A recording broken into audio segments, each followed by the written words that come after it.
गुजरात उपचुनाव में बीजेपी ने किया क्लीन स्वीप, सभी 8 सीटों पर दर्ज की जीत। 182 सदस्य विधानसभा में बीजेपी सदस्यों की संख्या बढ़कर 111 हुई। कर्नाटक विधानसभा उपचुनाव में बीजेपी ने 2 सीटों पर किया कब्जा। तुमकुरू जिले की सिरा विधानसभा सीट पर पहली बार 12,000 से ज्यादा वोटों की जीत दर्ज की है। हरियाणा की बड़ौदा विधानसभा सीट पर हुए उपचुनाव में कांग्रेस प्रत्याशी इंदुराज 10,566 वोटों से जीते। पहलवान योगेश्वर दत्त दूसरी बार चुनाव हारे। पाकिस्तान ने फिर तोड़ा सीज फायर, पुंछ के शाहपुर, किरनी और कस्बा सेक्टर में की फायरिंग। भारतीय सेना ने दिया मुंहतोड़ जवाब। केंद्र सरकार का बड़ा फैसला, online news content, current affairs, film, audio visual content की देखरेख करेगा सूचना प्रसारण मंत्रालय। अमृतसर में पंजाब किसान मजदूर संघर्ष समिति ने बसों में लगाए काले झंडे, किसान बिल का विरोध किया। ड्रग मामले में अर्जुन रामपाल की लिव इन पार्टनर ब्रव्याला पहुंची एनसीबी दफ्तर। अर्जुन कल पहुंचेंगे एनसीबी ऑफिस। ट्रंप सरकार का बड़ा फैसला, यूएई को F-35 जेट बिक्री की दी मंजूरी। मोजाम्बिक में फुटबॉल फील्ड में 50 से ज्यादा लोगों के काटे सिर, टुकड़े कर जंगल में फेंके। गांव की महिलाओं का किया गया अपहरण, आईएसआईएस से जुड़े तार। देश में एक दिन में कोरोना के 44,000 से ज्यादा नए मामले, 512 की मौत। देश में कोरोना मरीजों का आंकड़ा 86 लाख के पार, अब तक 1,27,000 लोगों की जान।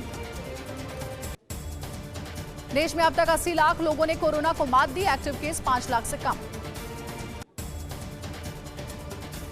पश्चिम बंगाल में लोकल ट्रेन और मेट्रो सेवाएं बहाल, मास्क और सोशल डिस्टेंसिंग जरूरी। दिल्ली में प्रदूषण से हालात गंभीर हैं, कई इलाकों में AQI 500 के पार। दिल्ली एनसीआर में प्रदूषण से विजिबिलिटी कम, सड़कों पर हादसे की बड़ी आशंका। एससीओ समिट में बोले जिनपिंग, बातचीत के जरिए मतभेद और विवाद सुलझाएं सदस्य देश। नवाज शरीफ के दामाद को गिरफ्तार करने वाले अधिकारी पर कार्रवाई, सस्पेंड किया गया। गिरफ्तार अधिकारियों पर मोहम्मद सफदर के साथ बदसलूकी का आरोप, पूरे मामले में इमरान की पुलिस की हुई फजीहत। दिल्ली में पटाखों की खरीद बिक्री को लेकर पुलिस सतर्क, नियम तोड़ने वालों पर होगी बड़ी कार्रवाई। मुंबई के दादर फूल मार्केट में उमड़ी भीड़, कोविड नियमों की उड़ी धज्जियां। आंध्र प्रदेश में इको फ्रेंडली पटाखे बेचने पर छूट, रात 8 से 10 पटाखे जलाने पर छूट। दिल्ली के शादरा में पुलिस और बदमाशों के बीच मुठभेड़, मोस्ट वांटेड अपराधी हाशिम बाबा गिरफ्तार।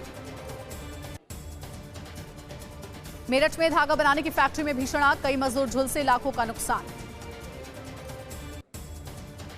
ग्रेटर नोएडा में पुलिस और बदमाशों के बीच मुठभेड़, एक बदमाश घायल।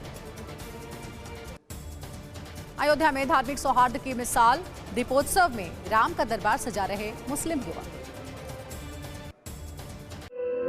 धुआं धुआं सा ये शहर क्यों दिखता है, सुना है बाजार में धुएं का सामान बिकता है।